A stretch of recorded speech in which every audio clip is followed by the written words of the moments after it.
Ladies and gentlemen, welcome back to 20SomethingsTV. Coronavirus, we're back at it again. Another week of it. But here's the thing. I'm broke. You're probably broke by now. It's like 30% of everyone here is broke. But how do we make money during the coronavirus? Well, I have a special tip for you. It's really boring. But I heard that if you do quality testing for video games that aren't out yet, I mean, like pressing the same button for 6 hours at a time and logging what happens, you can make half of minimum wage. And you think that's worth it? That's super helpful. Not worth you know? it. What are you saying, my guy? So, like, let's say you're playing a video game, right? It doesn't matter what. And you press, I don't know, the start button or walk forward like once every 20 seconds just to see what happens. If something breaks, you write it down. If it doesn't break, you don't write it down for like 7 hours straight. See, I would rather just not do anything, but that's also like because I personally don't have I work, but like I don't have I'm not my own supporter, so I'm kind of just like school is my main thing that I'm doing right now. But I think I feel really sorry for everybody with small businesses and everything like that, because they're gonna all go under, essentially, sadly. Depends what business you're running, because I'm still working because I work for a cleaning company, Service Master. But I was just at a meat factory this whole weekend, just literally doing a whole scrub down of everything. It was pretty nasty, admittedly, but it just depends what business you're in, because they have people there still working, and then just, I don't know. If you're working in a restaurant, you're more than likely screwed, though. Just You must be making bank, though. No, it's still mass minimum. Do you worry about when you're out cleaning that you're gonna catch something? You're still. I don't really care about my life, so if I die, yes, I die. Everybody else in his family is worried. All right, yeah, we'll worry for you. I got all the worry right here, man. My heart. No. Making money during the coronavirus is borderline impossible, I find. Where can you work now? Can you work online? Can you work somewhere that's safe? You really can't. And, here's the thing, too, about making money.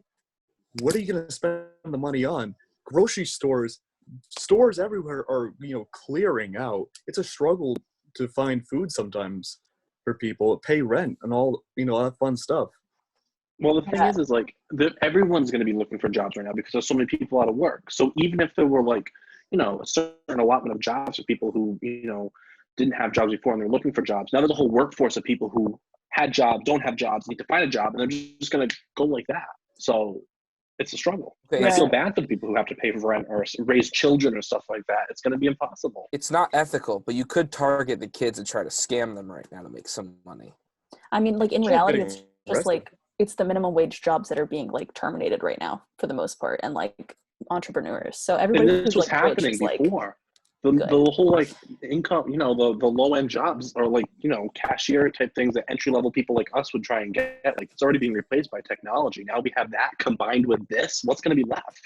Well, what's even worse is what is going to be left? There's people right now who do have more expendable income than people that don't, and they're mass buying everything from the stores, and sometimes they're price gouging stuff or stealing stuff from other people just to make a quick buck, or just hoard it all for themselves, like toilet paper. Yeah. And so we actually have a clip right now of these two fighting over toilet paper in a store, and I wish it was funny. I think it'd be funny any other time except now, but it's here still it pretty is. Funny.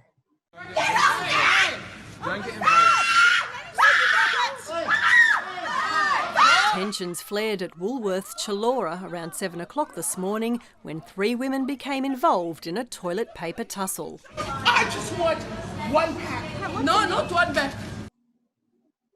Wow, basically my problem with people fighting over stuff like that is just they're totally ignoring every rule that's been put out there. You're literally scratching each other, anything like that. You're just completely entangled with the other person. So if one of you has corona, we have to remember though, we're all human. That could be someone's wife, someone's mother, someone's sister. We have to look out for each other. If we don't look out for each other, whether you're a stranger or not, we're not going to make this through this together. I mean, human. Hello. Okay, but here's what I'm thinking. You take those two who are obviously fighting for selfish reasons, and you put them in a coliseum of sorts and have them pretty much fight to the death over the toilet paper. Whoever wins at the toilet paper. and then you'd also like stream it. You get some advertising out of that. It'd be entertaining, and you could benefit on others' downfall. I mean, like, I personally, like, I guess this is kind of weird, but I don't think like mass hoarding anything is good anyway, because the stores, if you don't mass hoard things, should be able to restock, or the US should be able to like produce its own toilet paper at some point. Like, I think we used to produce all our paper in like Maine before we sent it out to China. So like the US should be able to like start producing things eventually. We produce most of our own gas and food anyway. So Why like, is the toilet necessities. paper something that we've all been getting rid of in the first place? Why toilet paper? I You don't don't You can reuse it. Use your hands. Ew. I mean, Better than no, fighting. you're right. You're right. In No, you worst could. case, use your hands Or or your like cat. a cloth or something. Yeah. Oh God. But I don't know. Like toilet paper. The reason I think all of the paper products went out is because China's just cheaper to manufacture it. Sorry to answer your question, Michael. From earlier. China. And China. it's not like China. you're using toilet paper China. more than normal, unless you have some other medical condition where you need like Diarrhea, a whole, gonorrhea. a whole roll at a time. Chlamydia. I mean, the shower would work too. I mean, you gotta stay clean. What's that thing called? Like the Louvre? No, what's the thing that shoots up your butt? Oh, Loofah. Bidet. Yeah, bidet. that's it. Yeah. Use A that. loofah's the one Shower that you scrubs wash from with. Lush. Just take like your The shower shower head and just like squat and just go. You can't. A hose outside I mean, too. you're not wrong. Like in the worst case, that's In what the people worst should case, do. use your brother's hair while he's sleeping. If he's not awake, you won't know. Matt, for the next episode, we need a demonstration of all of these. I will No. provide video feedback. No. I'll sneak into But- Michael's house. I think No. what bothers me the most about all of this, right? It's not the toilet paper, it's not the fighting or getting sick. It's that, the relationship with our politics with, the solutions that people might think are the right solutions are really not the right solutions. So like, President Trump with the media and the drugs like hydroxychloroquine, that's aquarium cleaner. I'm not going to drink my aquarium. I love my fish, and I love myself because that kills you. Yeah, I mean, we have a clip that shows that. Let's watch it. Let's watch the clip. Let's go to the clip. Perfect. Why not just let the science speak for itself? Why are you promoting this drug? I'm not. You come out here every day, right, sir, talking about the benefits of I want them to hydroxychloroquine. try it, and it may work and it may not work. But if it doesn't work, it's nothing lost by doing it, nothing. Because we know long-term what I want to save lives. And I don't want it to be in a lab for the next year and a half as people are dying all over the It's already place. out there. Would you also weigh in on this issue of hydroxychloroquine? What do you think about this, and what is the medical evidence? Yeah. Well, I'd love Maybe to hear from the 15, doctor. 15 times. You don't have to ask the question. He's your medical expert, correct? He's answered that question 15 times. Basically, I think that like what Trump is doing, like with that specific medication, because it's an anti-malaria and anti-lupus like medication, also is putting into the thing like people are like hoarding that now, and so other people. Can we intro that? I don't know if the drug and the aquarium cleaner are the same exact thing, right?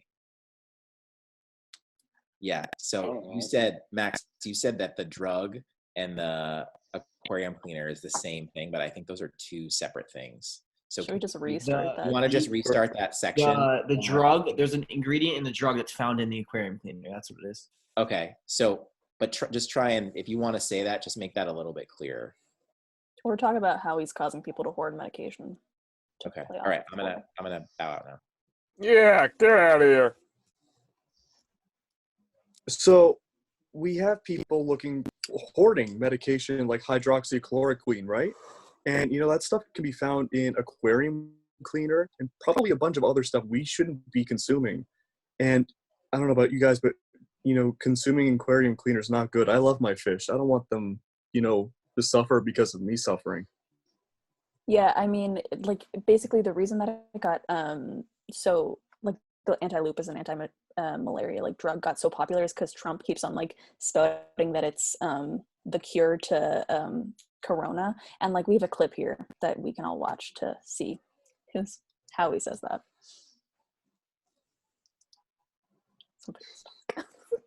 All right, I have something just off the bat. Wouldn't you assume that the person at the podium would be the one answering and, fielding the questions. That really threw me off guard to have him kind of butt in and steal the spotlight. Michael, you're making too much sense. No, I mean, but I completely agree. Like, he's just basically like talking over the one professional that is actually the person that should be talking. I think it leads to the fact that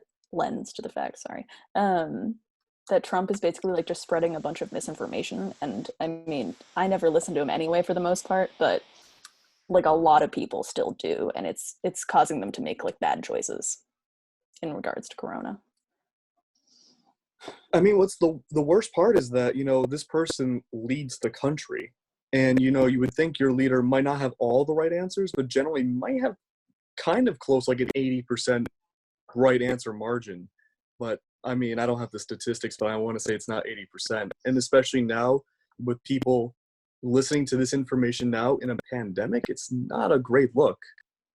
Yeah, I mean, that's like the reason Fox News is like getting sued right now, because they're just like spreading like massive misinformation, and people are like, and it's supposed to be like with malintent essentially, because people are like following it and dying instead. So that's sad. It's incredibly rough, and unfortunately it looks like there's not going to be an upswing to this anytime soon. So I have a feeling this won't be the last talk segment where we talk about this or it getting worse. By this time next week, it's going to be probably a lot worse. We haven't hit our peak yet. And the peak is supposed to be like 3 weeks from now.